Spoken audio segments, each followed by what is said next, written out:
Bonjour et bienvenue sur le 3e épisode du podcast de la Floraison littéraire. Je m'appelle Lolita Ferretti, je suis autrice et animatrice en atelier d'écriture et de créativité. Et je suis heureuse de vous retrouver pour ce 3e épisode du podcast qui va traiter de la thématique suivante, qui est donc de pourquoi se définir en tant qu'auteur et pourquoi nous n'avons pas besoin d'avoir publié, selon moi, 3 best-sellers pour se sentir auteur. Aujourd'hui, cet épisode de podcast, c'est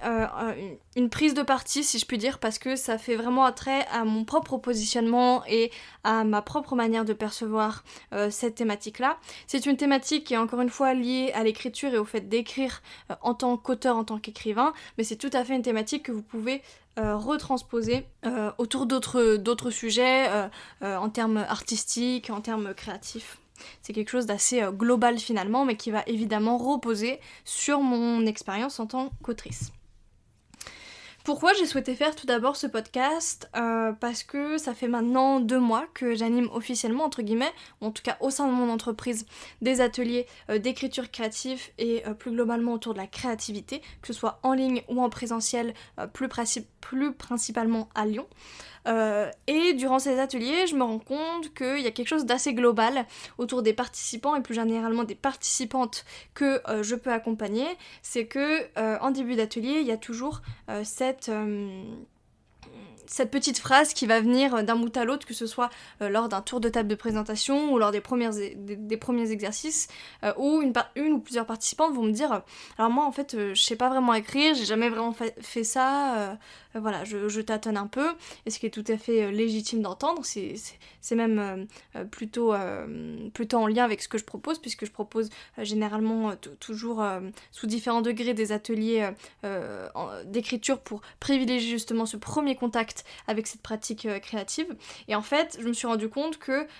quelquefois, dans le langage corporel, dans le langage verbal des participantes que je peux accompagner, il y a quelquefois, oui, j'écris un petit peu, mais voilà, il n'y a rien de sérieux, j'écris un petit peu dans un carnet, j'écris de temps en temps, c'est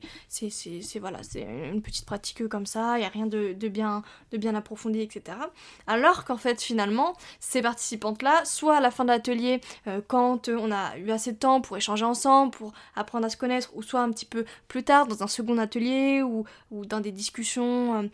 en dehors de l'atelier, je me rends compte que c'est des personnes qui écrivent des centaines de pages par an, et qui écrivent peut-être même plusieurs pages tous les jours, et qui arrivent à écrire, que ce soit de l'écriture de fiction, de l'écriture personnelle, de l'écriture de développement personnel. Je me suis rendu compte que il y avait une grande partie des participantes à mes ateliers qui ne se légitimaient pas dans leur pratique de l'écriture. Et c'est un petit peu ce que je voulais traiter aujourd'hui, nourrie de ma propre expérience, non pas en tant qu'animatrice d'atelier d'écriture, mais en tant qu'autrice, parce que avant de vouloir lancer mon entreprise, j'étais moi-même écrivaine, j'essaye encore en tout cas de perdurer dans cette pratique-là, mais voilà, j'ai voulu un petit peu vous parler de pourquoi, à mon sens, il ne fallait pas, alors j'aime pas trop le terme dire il faudrait pas, mais selon moi, pourquoi se légitimer en tant qu'auteur ne doit pas devenir un unique objectif dans votre pratique, mais surtout pourquoi vous devriez, je vais vous le dire très honnêtement, en fait je voulais pas le dire de manière aussi cash parce que ça me paraît pas être toute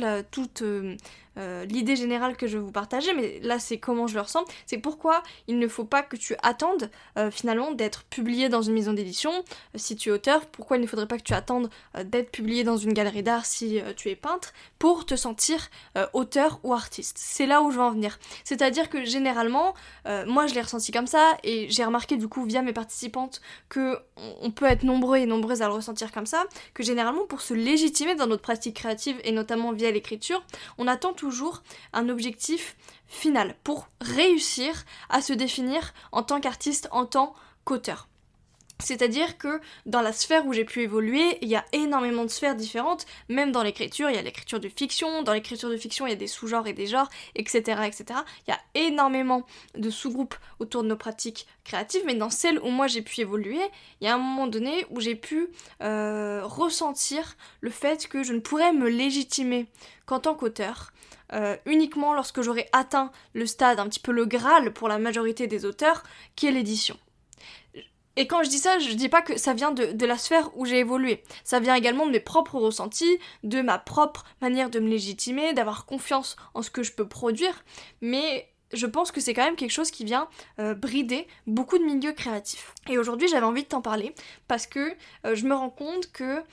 quand moi-même je ressentais ça en tant qu'auteur, je visualisais pas l'impact que ça pouvait avoir sur ma pratique. Sauf que désormais, quand je vous accompagne, quand j'accompagne mes participants, mes participantes, je me rends compte que quand ce sujet-là arrive, quand il y a quelqu'un qui va me dire alors, oui, moi j'écris deux, trois phrases comme ça, voilà, dans un carnet, alors que finalement c'est une personne qui écrit tous les jours, peu importe le nombre de mots qu'elle écrit, peu importe le nombre de pages qu'elle écrit, mais qu'elle écrit tous les jours et qu'elle a ce projet-là un petit peu secret de finaliser son écrit par exemple de fiction, et qu'elle ne se légitime pas, qu'elle va dire ouais, y a rien de sérieux, voilà, c'est pas un peu pour m'amuser, un petit peu pour me changer l'esprit, je me rends compte que ça a selon moi un très gros impact sur la qualité de la pratique créative de la personne et sur la qualité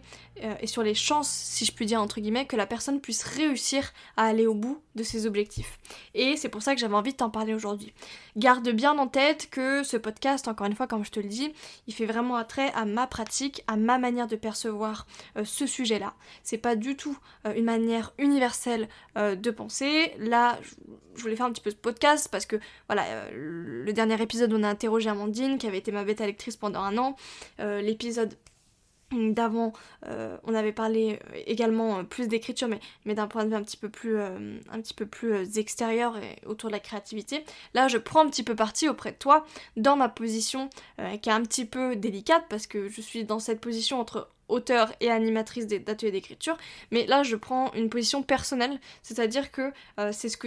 c'est la position que j'aurais si un jour tu participes ou si tu as déjà participé à mes ateliers d'écriture, c'est de réussir à te légitimer en tant qu'auteur sans avoir besoin d'attendre un Graal, sans avoir besoin d'attendre la chose qui va te permettre de te sentir bien. Parce que, et ça, bon, je résume un petit peu l'entièreté finalement de mon podcast dans ce paragraphe-là, mais se légitimer uniquement lorsque tu arrives à ton Graal, c'est pour moi ne pas légitimer et ne pas donner la force et la valeur nécessaire qu'a eu ton travail durant tout ce cheminement là. Alors je sais pas si c'est très clair dit comme ça,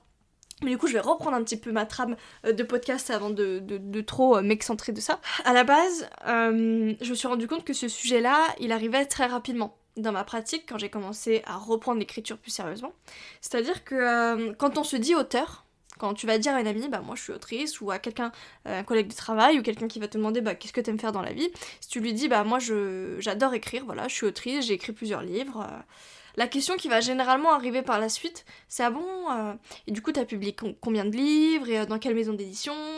et en soi ça peut s'entendre, c'est-à-dire que, en effet, le terme d'auteur c'est un terme littéraire, qui va généralement, aux yeux de la société, t'amener vers, justement, si t'arrives à t'identifier, à te légitimer en tant qu'auteur, en utilisant vraiment le mot auteur et pas en utilisant juste j'aime écrire, et bah directement on va penser à ce stade supérieur qui est généralement l'édition, parce que c'est généralement l'objectif un petit peu final de tout auteur, de toute personne qui écrit, qui a envie de partager ses textes. Et du coup ça peut s'entendre qu'on te pose la question quand toi tu dis je suis auteur. Sauf que, selon moi, c'est cette réaction à la société, c'est quelque chose de général, hein, je veux dire, on va pas changer la société de comment elle perçoit justement cette terminologie-là, mais c'est justement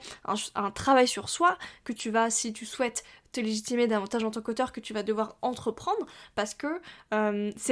généralement on n'ose pas, la première raison pour laquelle finalement on n'ose pas se définir en tant qu'auteur, c'est justement en se disant mais moi j'ai pas publié de livre. C'est-à-dire que, peut-être que je suis pas encore arrivée au stade de la correction et donc de l'envoi en maison d'édition, ou peut-être que j'y suis arrivée et que j'ai eu des lettres de refus, et du coup voilà, je me légitime pas parce que je suis pas publiée, parce que peut-être que je suis même pas publiée sur une plateforme de lecture gratuite, peut-être que c'est quelque chose que je garde pour moi, ou au contraire, peut-être que je suis uniquement publiée sur une plateforme de lecture gratuite et qui, pour moi, n'est pas assez légitimant pour que je puisse m'identifier en tant qu'auteur. Et c'est là où en fait tu vas un petit peu faire mal à ta légitimité et surtout à ta créativité, parce que finalement, et ça rejoint un petit peu les anciens épisodes du podcast que peut-être tu as pu écouter, et en tout cas mon positionnement général auprès de l'écriture, c'est que si sur un point tu ne te légitimes pas, pourquoi vas-tu te sentir légitime? Pourquoi ta créativité va-t-elle se sentir légitime à intervenir davantage dans ton quotidien, à se sentir plus forte, à se sentir plus inspirée, etc. Et finalement, il n'y a aucune obligation de se définir en tant qu'auteur et de se définir comme auteur. Là, c'est un point important du podcast parce que je veux pas que vous m'écoutiez et que vous ayez l'impression que si vous avez jamais ressenti le besoin de vous définir en tant qu'auteur, littéralement parlant, que vous vous sentiez forcé et que vous disiez j'ai jamais eu besoin de me définir comme ça, mais si ça a l'air si important pour Lolita, je devrais devoir me sentir dans l'obligation de me définir comme ça. Pas du tout. C'est pour ça que j'appuie vraiment sur cet épisode de podcast, le fait que ici c'est uniquement ma manière de percevoir l'écriture et les pratiques créatives en général, mais plus globalement la pratique de l'écriture. Il n'y a aucune obligation à se définir comme auteur. Ici, je te parle de pourquoi tu devrais davantage te sentir légitime, si tu en as envie, de te sentir comme auteur et de te sentir légitime dans ton travail, même si tu n'as pas encore atteint tes objectifs finaux. C'est uniquement une envie. C'est-à-dire que si tu en ressens le besoin,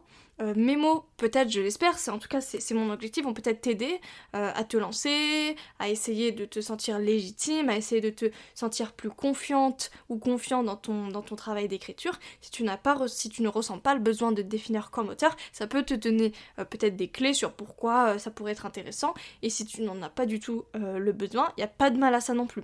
Ne faisons pas du blanc et du noir dans la créativité et dans la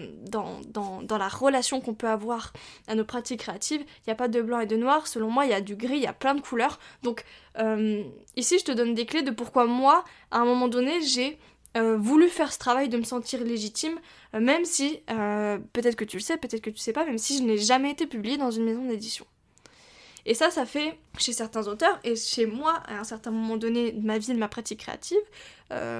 où j'ai pu ressentir de la honte vis-à-vis de ça, c'est-à-dire que je me disais, quand des amis me demandaient, des proches, t'écris quoi, et où est-ce qu'on peut te lire, t'as publié un livre, et que je disais, non. Je sentais qu'il y avait quelque chose, vous voyez, un décalage entre la manière dont je me définissais et le résultat que je pouvais offrir aux personnes à qui je disais que je me sentais auteur et que j'étais auteur, etc. Mais parce que c'était vraiment ma vision très personnelle. Et les premiers temps, quand j'ai décidé de me sentir auteur, de sauter le pas, de dire bon écoute, tes proches les plus proches, entre guillemets, sont au courant de ta pratique créative, il faudrait peut-être que, vu que tu en ressens beaucoup le besoin, que tu puisses l'assumer davantage. Les premiers temps, ça n'a pas été facile, des fois je détournais un petit peu la définition de l'auteur pour ne pas avoir à dire le mot, tu vois, je disais j'aime écrire, j'écris beaucoup de textes, ou alors même le terme écrivaine, je trouve que selon moi ça induit moins de responsabilité que le terme auteur. Sauf que si on reprend, et c'est là le point que je vais appuyer tout au long du podcast, c'est si on reprend la définition de ce qu'est un auteur, il est défini dans le Larousse par une personne qui est à l'origine de quelque chose. Personne qui écrit un livre, qui fait une œuvre d'art, voilà. Donc ce qui veut dire c'est que personne qui est à l'origine de quelque chose, ça veut pas forcément dire personne qui est à l'origine de quelque chose et qui a réussi à le rendre public ou qui a réussi à atteindre ses objectifs.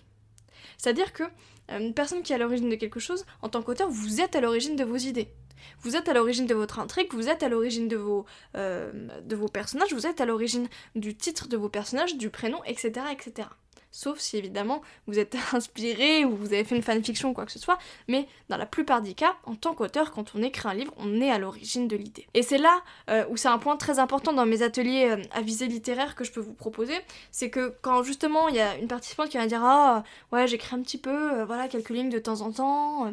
du coup tu écris, t'es écrivaine, t'es auteur », et genre « Oh non, je suis pas auteur, quand même pas ». C'est vraiment une vision un petit peu... il faut abaisser, à mon sens, un petit peu sa manière de percevoir cette définition d'auteur. C'est-à-dire qu'on s'en fait tout un monde. Par exemple,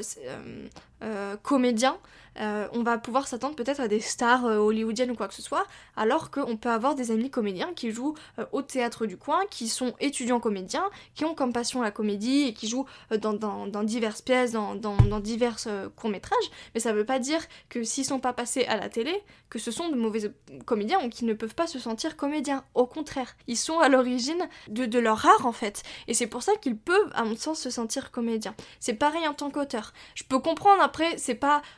c'est pas, en effet, si vous écrivez, peut-être que dans votre journal intime, par exemple, je peux comprendre qu'on ait du mal à se définir en tant qu'auteur, dans le sens où on se dit, là c'est mon journal intime, je relate juste des pensées, des émotions, j'ai pas envie de le partager, c'est quelque chose de personnel. Je peux l'entendre finalement, je peux tout entendre. Mais ce que je veux dire, c'est que ne perdez pas à l'esprit que la définition d'auteur ou de peintre, ce n'est pas quelqu'un qui peint et qui arrive à le mettre en galerie, qui arrive à devenir célèbre, qui arrive à gagner beaucoup d'argent. Non, c'est juste un peintre, c'est quelqu'un qui pratique la pratique créative de la peinture. On parle pas d'objectif, on parle pas de réussite. Et c'est pareil selon moi dans la définition d'auteur. Personne qui est à l'origine de quelque chose, généralement personne qui est à l'origine de l'écriture d'un livre. On vous demande pas, dans la définition, on perçoit pas la notion de est-ce qu'il a été publié, si oui, combien de livres il a vendu, est-ce qu'il est devenu célèbre, est-ce qu'il a gagné beaucoup d'argent. C'est pas ça qui compte. C'est la pratique d'origine. C'est le fait que vous écrivez et que vous êtes vous-même à l'origine de vos idées et que vous êtes vous-même passé par la case de l'imagination, de l'inspiration, de la créativité, etc. Et ça, c'est vraiment quelque chose que j'appuie au sein de mes ateliers, c'est que vous puissiez vous sentir vraiment légitime vis-à-vis de votre pratique créative. Et c'est pour ça d'ailleurs qu'il m'a paru hyper important dans la charte de vie que j'ai pu créer, qui régit un petit peu les règles au sein des règles entre guillemets, au sein des ateliers, c'est d'interdire d'ailleurs tout plagiat et toute copie des textes qu'on va pouvoir lire, parce que chacun est à l'origine de son texte, chacun est à l'origine de son rendu. Et chacun est légitime vis-à-vis de son texte, et chacun peut se sentir auteur de son texte. Parce que quand je vous écoute relater lors des retours vos textes, je vous écoute en tant qu'auteur de votre texte. Comme vous m'écoutez en tant, entre guillemets, qu'auteur de l'atelier. La désignation d'auteur, c'est pas juste un statut en fait, c'est vraiment une légitimité, c'est une certaine revendication, parce que se dire auteur, réussir à se présenter en tant qu'auteur en y croyant, c'est pas toujours évident. Les premiers temps, moi j'étais un petit peu fébrile, je suis un peu auteur, on le dit un petit peu en chuchotant, parce qu'on n'a pas envie de le crier sur tous les toits, mais plus vous allez faire cet exercice-là de réussir à vous présenter et à présenter votre travail de cette manière-là, ça va vous faire gagner en légitimité vis-à-vis de votre travail, ça va vous faire perdurer dans une certaine revendication et du coup dans une certaine confiance vis-à-vis de votre travail. Parce que quand vous allez voir que l'exercice de cette présentation et de cette revendication entre guillemets devient plus simple, et ben vous allez y croire, vous allez croire en vous, vous allez vous rendre compte que oui, pour vous c'est important de pouvoir vous présenter comme tel que vous êtes vraiment, avec les passions que vous avez. Même si moi au début ça a été très compliqué de me présenter en tant qu'auteur par exemple, parce que j'avais pas envie d'étayer à mes proches, à des amis, à des personnes que je connaissais, que j'écrivais de la romance. Parce que je savais que finalement si quelqu'un allait s'intéresser à ce que j'allais dire, au niveau de mes pratiques créatives, il allait sûrement avoir la question, du coup t'écris quoi ? Et j'avais pas envie de me lancer dans ce sujet-là, j'écris de la romance, parce que pour moi, j'avais pas envie de l'assumer, et c'est tout à fait légitime aussi. Chacun son parcours. C'est pour ça que quand j'ai des participantes qui me disent ouais, j'écris un petit peu, etc. Encore, du coup, t'es écrivaine, t'es auteur, mais jamais je l'imposerai à quelqu'un. C'est que jamais je dirai à quelqu'un, si t'es auteur, regarde, t'écris. Parce que c'est vraiment un cheminement qui est très personnel, et la temporalité de ce cheminement elle est extrêmement privée à mon sens. C'est à dire que moi j'ai mis je dirais environ 1 an et demi depuis ma reprise intense de l'écriture il y a quelques années de ça, pour réellement l'assumer et ne plus avoir peur des conséquences, des questions, et de cette fameuse question et du coup t'es publié dans quelle maison d'édition, et de devoir répondre je suis pas encore publié, ou je suis pas publié parce que peut-être t'as pas envie d'être publié. J'ai mis beaucoup de temps à ne plus avoir peur de cette question-là. Et ça, c'est aussi quelque chose de très important pour moi, de vous faire percevoir, c'est que sentez-vous à l'aise, c'est-à-dire ne vous forcez pas encore une fois à vous définir en tant qu'auteur si pour vous ça va vous amener trop d'insécurité, que vous n'avez pas envie de vous enquiquiner, si je puis dire, à expliquer à telle ou telle personne que vous n'êtes pas encore publié, que vous n'avez pas envie peut-être de vous faire publier, etc., etc. Mais ce que je veux dire par là, c'est que généralement, d'un point de vue extérieur, le terme d'auteur, on le pense comme un statut. C'est-à-dire l'auteur, même en termes légal, artiste-auteur, c'est un terme qui induit des notions de fiscalité, etc., etc., et qui apporte un certain statut. Le terme d'auteur dans la pratique créative de l'écriture, pour moi c'est plus qu'un statut, c'est une légitimité, une revendication, et également une certaine protection aussi de vos textes, parce que protection spirituelle on s'entend, après vous pouvez toujours également protéger vos textes, mais ce que je veux dire par là, se sentir auteur c'est aussi assumer son texte, dans le sens ou, alors je sais pas si vous connaissez tous les plateformes de lecture gratuite pour les jeunes auteurs, mais je pense notamment à Wattpad sur laquelle j'ai beaucoup publié pendant des années, où selon moi c'était important de se sentir auteur sur cette plateforme parce que c'était une plateforme qui, à mon sens, avait une certaine protection des textes qui était légère, c'est-à-dire que tout le monde peut venir lire ton manuscrit, reprendre des idées, parfois même le copier-coller, je sais plus si c'est le cas, mais je sais je crois plus que ça soit le cas, mais je sais qu'à une certaine époque, tu pouvais carrément, avec ta souris, copier-coller un passage de texte, etc. Donc tout le monde pouvait reprendre tes textes. Et le fait de te sentir auteur, selon moi, ça me permettait d'être légitime dans le fait que si un jour, un de mes textes était volé ou quoi que ce soit, ou une idée était volée, je pouvais me sentir légitime d'aller voir telle ou telle personne ou d'agir en conséquence vis-à-vis de ça. Et c'est aussi ça qui est important. C'est-à-dire que si tu as du mal à te sentir auteur parce que tu as du mal à légitimer ton travail et que tu dis ouais, enfin c'est pas grand-chose que je fais, etc., ça peut t'amener outre des blocages de créativité, d'inspiration, parce que tu t'abaisses une certaine confiance en toi que tu as vis-à-vis du temps et du travail que tu peux donner à ton œuvre, mais surtout peut-être que au niveau extérieur, au niveau de ce que tu peux faire percevoir des autres vis-à-vis de toi, tu peux te délégitimiser. Je sais pas si c'est très français, mais tu peux te sentir moins légitime auprès de ta pratique, et donc peut-être ne pas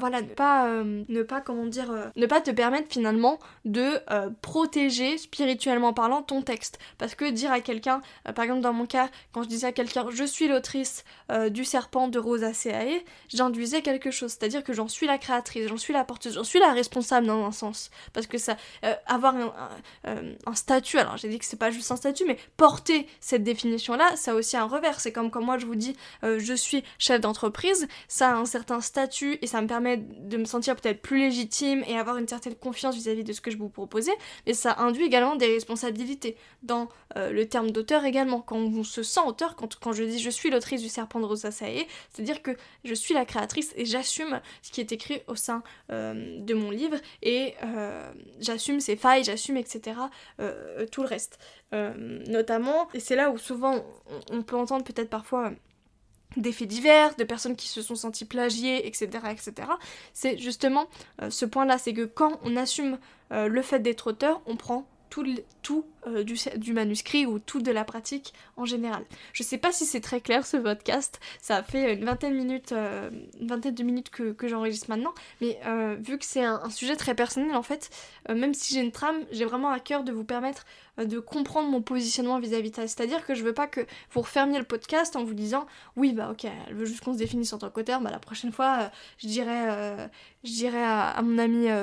Julie que je suis autrice et puis voilà, ça ira mieux. Non, je veux vraiment que vous compreniez pourquoi selon moi ça a un impact fort sur comment vous allez évoluer auprès de ces pratiques-là, comment vous allez vous sentir auprès de ces pratiques-là, comment vous allez pouvoir peut-être évoluer plus vite et plus profondément parlant dans ces pratiques-là en vous sentant auteur. Parce que vous sentir auteur, c'est légitimer votre créativité, c'est légitimer le travail que vous faites, c'est prendre conscience de l'importance de ce travail sur votre vie, c'est de prendre conscience de ce travail vis-à-vis de la vie des autres, c'est de prendre conscience de la qualité de votre travail, et on est souvent dans une société, ou en tout cas moi personnellement, on est souvent à se dénigrer, à se rabaisser, à se comparer. Alors, si pour une fois vous pouviez vous sentir auteur et autrice auprès des personnes vers qui vous vous présentez, et vers qui vous vous sentez légitime et sécure de le présenter de la sorte, faites. La pratique de l'écriture, c'est aussi quelque chose qui est parfois réparateur. C'est-à-dire que c'est, comme certaines pratiques créatives, des pratiques qui ont été faites à un moment donné pour réparer certaines choses que l'on a pu vivre ou ressentir. Et du coup, quand l'origine de cette pratique-là s'entend sur des origines un petit peu réparatrices, ça peut être d'autant plus difficile d'assumer vraiment le terme auteur vis-à-vis des personnes qu'on peut croiser. Légitimer son rôle et son travail vis-à-vis de nos textes, en fait, c'est selon moi vraiment primordial malgré tout sur le long terme pour réussir à vivre plus sereinement vis-à-vis de votre pratique. Moi pendant longtemps j'ai voulu cacher cette pratique et je l'ai cachée pendant 1 an et demi parce que la pratique de l'écriture, contrairement à la peinture ou quoi que ce soit, ça tient dans un ordinateur ou un carnet, donc si vous voulez, ma famille n'était pas surprise par exemple de voir des toiles chez moi ou des choses comme ça, je pouvais facilement le cacher, et avec des pseudos etc. également. Et c'était ok en fait parce qu'à ce moment-là j'étais pas prête à assumer cette pratique là. Parce que l'origine faisait attrait pour moi à des choses que j'avais envie de garder pour moi, et parce que aussi l'écrit c'est extrêmement personnel, et même si vous écrivez quelque chose de la fiction, par exemple comme moi de la romance fantasy, et bah il y a sûrement des choses qui, même inconsciemment parlant, m'ont inspiré au sein de mon quotidien pour mon écrit. Et j'avais pas forcément envie que mes proches, même si je sais qu'ils me légitiment avec beaucoup de respect, j'avais pas envie forcément de m'expliquer sur des choses. Et puis il y a aussi un petit jardin secret, il y a aussi des choses que l'on a envie de garder pour soi, et ça il faut aussi se sentir hyper sécure avec ça. J'ai déjà eu moi des amis à qui j'ai annoncé que j'écrivais, ou des personnes que j'ai rencontrées à qui j'ai annoncé que j'écrivais, qui m'ont dit je peux te lire où, etc. Et où en fait souvent au début je divaguais un petit peu, je suis pas trop sur les réseaux, je garde plutôt pour moi, alors que c'était faux parce que j'avais pas envie forcément de partager ça avec telle ou telle personne, pas parce que c'était pas contre les personnes évidemment, mais c'était mon ressenti à moi, parce que je savais peut-être que la personne n'allait pas forcément apprécier mon travail, parce que je connaissais justement ses goûts littéraires, etc. Et avant, je noyais un petit peu le poisson en disant non, je suis pas trop sur les réseaux, etc. Maintenant, j'arrive, et ça c'est un nouveau pas qui est très jeune, c'est pour ça que je vous dis que chaque cheminement au niveau de sa légitimité auprès de sa pratique créative et personnelle, maintenant j'arrive à dire écoute, c'est un texte que j'ai envie de garder pour moi, donc je préférais,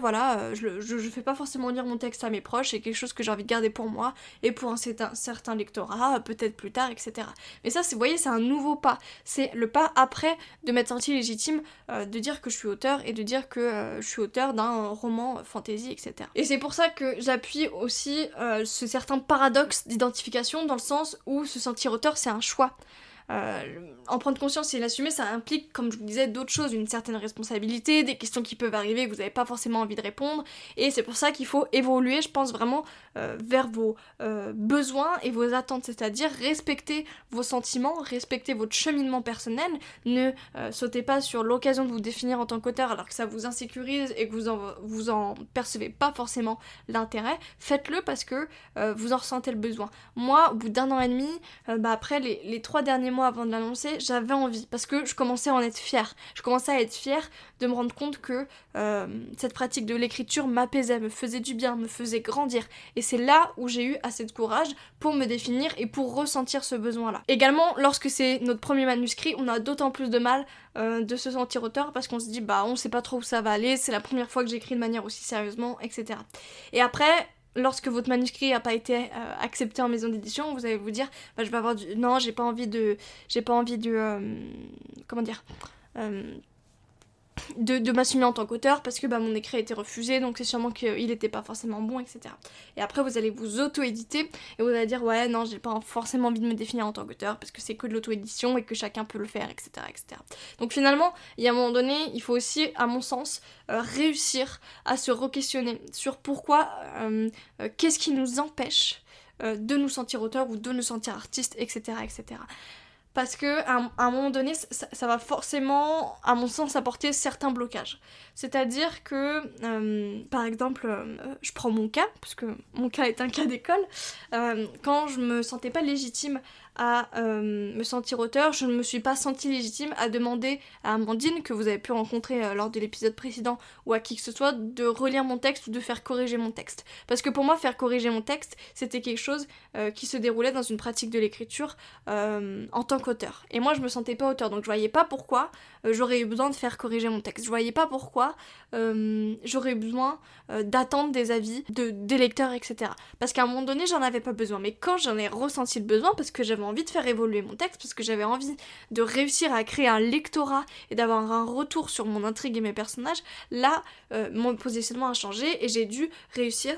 à passer au-dessus pour vraiment me sentir auteur et me sentir légitime et me sentir créatrice de cette intrigue et de ces personnages que j'ai pu créer. C'est à mon sens bloquant de se dire que on est auteur, on se sent auteur uniquement le jour où on arrive à accéder à un certain objectif final. Aux yeux d'un lectorat, oui, généralement c'est plus facile d'entendre quelqu'un comme auteur quand on sait qu'il va se faire éditer chez telle ou telle maison d'édition. Et vous avez davantage de sens d'être perçu naturellement en tant qu'auteur quand vous arriverez à cet objectif. Si c'est un de votre objectif, c'est pas forcément le cas, un objectif d'édition ou de publication. Mais en créativité, ça marche pas comme ça, c'est-à-dire que votre créativité, elle va pas se sentir légitime uniquement du moment où vous allez vous faire publier, parce que avant de vous faire publier, il y a tout un travail d'écriture, de réécriture, de correction, où là, votre légitimité et votre votre confiance, et également peut-être votre conscience, doivent se sentir en lien avec votre créativité pour réussir à grandir, à s'approfondir, à s'améliorer. Et si vous êtes dans l'attente de cet objectif final, de ce Graal finalement de la publication, peut-être qu'à un moment donné ça peut amener certains blocages, un certain manque de confiance et du coup un certain manque peut-être d'approfondissement de votre créativité, parce que vous êtes dans l'attente et vous dire oui mais là mon texte il est pas bon, parce que je suis pas encore auto-édité, etc. Et finalement vous allez peut-être arriver dans une certaine spirale qui est assez connue, que moi j'ai pu vivre à un certain moment donné lors de l'écriture de mon manuscrit, c'est-à-dire que j'écrivais dans l'attente d'atteindre ce Graal qui était de me faire éditer. Et c'est-à-dire que je n'écrivais plus par plaisir, plus par passion, j'étais devenue une sorte de robot sur laquelle je calquais des techniques d'écriture actuelles lors de ce moment-là pour me dire écoute, j'ai vraiment envie d'atteindre ce grade-là, parce que c'est légitime de vouloir atteindre l'édition, c'est légitime de vouloir atteindre une réponse positive au regard d'une maison d'édition, mais pour moi, ce n'est plus sain quand c'est l'unique raison qui vous pousse à écrire et quand ce Graal intervient uniquement dans le sens de pouvoir vous sentir auteur au niveau d'un statut. Si votre seul souhait en pratiquant l'écriture, c'est de réussir à vous faire éditer pour vous sentir auteur et pour recevoir cette certaine reconnaissance, parce que c'est le cas, cette certaine reconnaissance en tant qu'auteur au sein d'une maison d'édition, je ne suis pas sûre que ce soit en fait l'idée la plus viable et la plus saine que vous pouvez embrayer auprès de votre créativité. Je dis pas que c'est pas légitime, hein. On a chacun des objectifs personnels auprès de notre pratique et de la créativité, mais à mon sens, ça va quand même être quelque chose qui va s'ancrer selon moi sur du court terme et sur quelque chose qui ne va pas vous pousser à ressentir le bien-être d'une pratique créative qui est en lien avec vous-même. Et l'écriture, c'est quelque chose de très personnel et grâce à laquelle vous pouvez faire passer des émotions, des pensées, plein de choses très très personnelles et qui peuvent vraiment venir toucher tout à chacun. Et pratiquer cette écriture uniquement dans l'enjeu de pouvoir vous faire publier ou d'atteindre un objectif de reconnaissance va pouvoir, selon moi, un peu édulcorer cette partie de l'écriture où vous allez écrire pour vous avant tout, pour faire passer une idée, pour faire passer quelque chose qui vous tient vraiment à cœur et pour justement par la suite aller toucher le cœur de quelqu'un d'autre et peut-être vous aider à atteindre cet objectif. Il y a des techniques, entre guillemets des exercices qui vont pouvoir vous aider à approfondir cet objectif, c'est-à-dire se documenter sur l'écriture, sur les scènes par exemple d'action, sur comment construire un personnage, etc. évidemment. Mais quand vous vous documentez sur ces sujets-là, c'est pour approfondir votre pratique, parce que vous avez envie de vous améliorer, vous-même personnellement au sein de votre pratique, mais ce n'est pas uniquement parce que vous avez envie de plaire à un éditeur. Quand des participantes viennent me voir autour du développer son imagination en écriture, ils viennent pour pouvoir développer leurs idées, développer leurs intrigues, leurs futurs projets, mais ils ne viennent pas uniquement pour se dire je vais développer mon imagination, comme ça j'aurai des idées qui seront mieux ou j'aurai plus d'idées et j'aurai plus de chances d'atteindre un éditeur. C'est peut-être un sous-objectif finalement, un objectif qui est lié à plein d'autres avant celui-là. Ça va être tout d'abord de pouvoir améliorer leur pratique, peut-être améliorer la manière dont ils organisent leurs idées, etc., etc. Et peut-être qu'après, au bout de toute cette chaîne d'objectifs, on pourra percevoir un objectif finalement de finaliser son écrit et s'il le souhaite, d'envoyer cet écrit en maison d'édition. Se sentir auteur uniquement par ce Graal de l'édition, c'est, selon moi, essayer d'atteindre un objectif de perfection qui, en créativité, n'a pas sa place. Parce que la perfection, selon moi, ça inhibe le principe d'expérimentation. Et la créativité et l'imagination et l'inspiration ont besoin de cette liberté d'expérimentation. Elles ont besoin également, selon le degré de chacun, de quelques limites qui permettent un petit peu de cadrer les pratiques, mais elles ont surtout besoin d'expérimentation et de liberté. Et se brider de cette manière en disant il faut que je commence ce livre avec uniquement comme objectif, il faut que je commence ce livre pour plaire à tel éditeur, pour ne pas recevoir une seconde lettre de refus, etc. etc. C'est quelque chose qui malheureusement selon moi va mener petit à petit une certaine perte au sein de votre créativité et de votre inspiration. Je dis pas que ça marchera pas, je dis pas que ça s'est jamais fait parce que c'est sûrement le cas.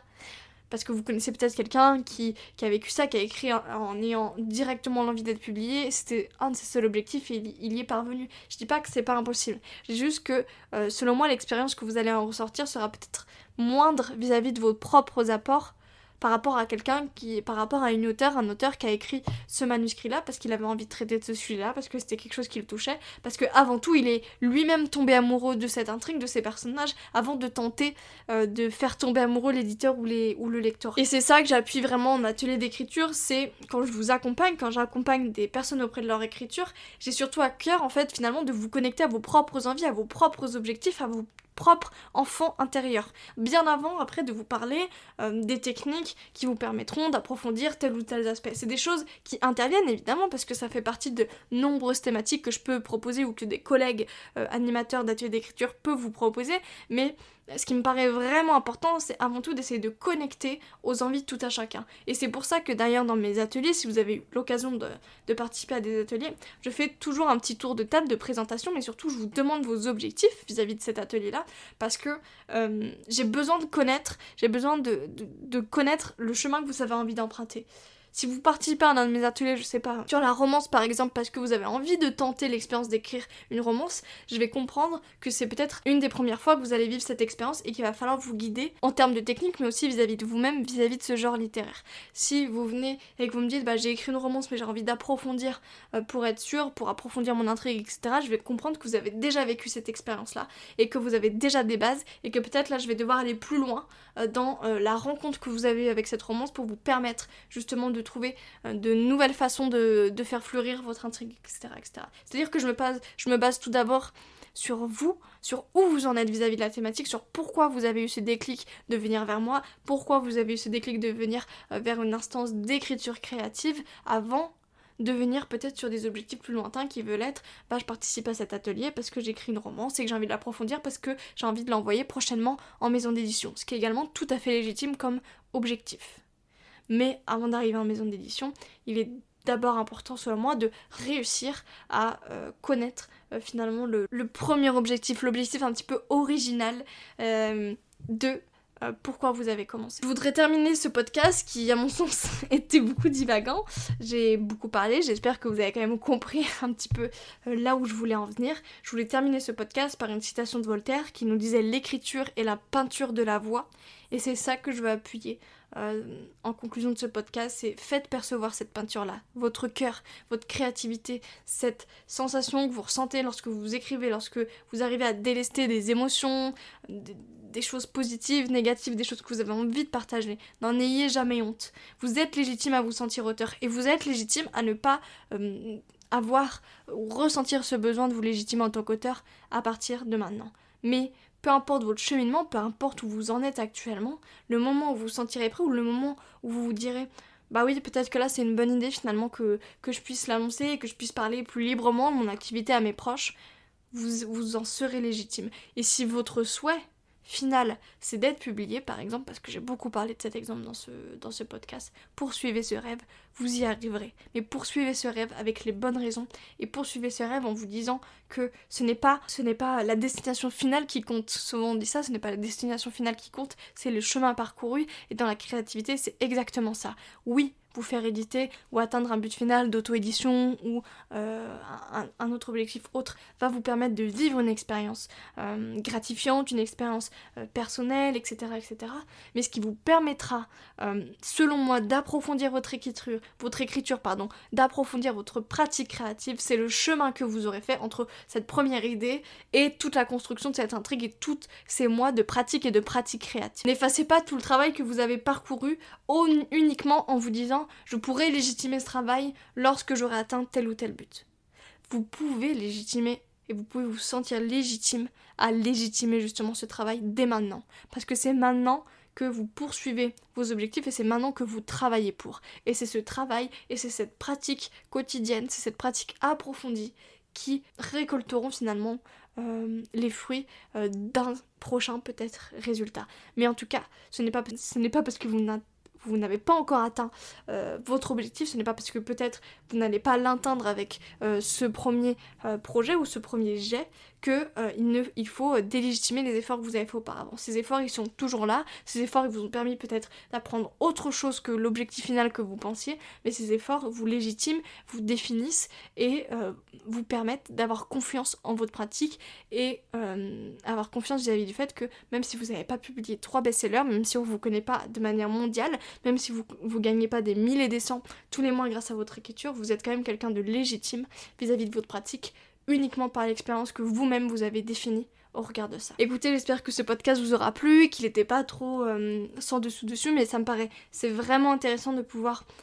vous exprimer mes idées de manière peut-être un peu moins construite qu'à l'épisode dernier. Et je vous souhaite de bonnes fêtes, parce qu'il me semble que le podcast va être posté un petit peu dans le milieu des fêtes. Je vous souhaite de bonnes fêtes et je vous souhaite également une belle rentrée 2023 si on se revoit pas avant au sein du podcast. Et je vous remercie beaucoup pour votre écoute et vous dis à très bientôt.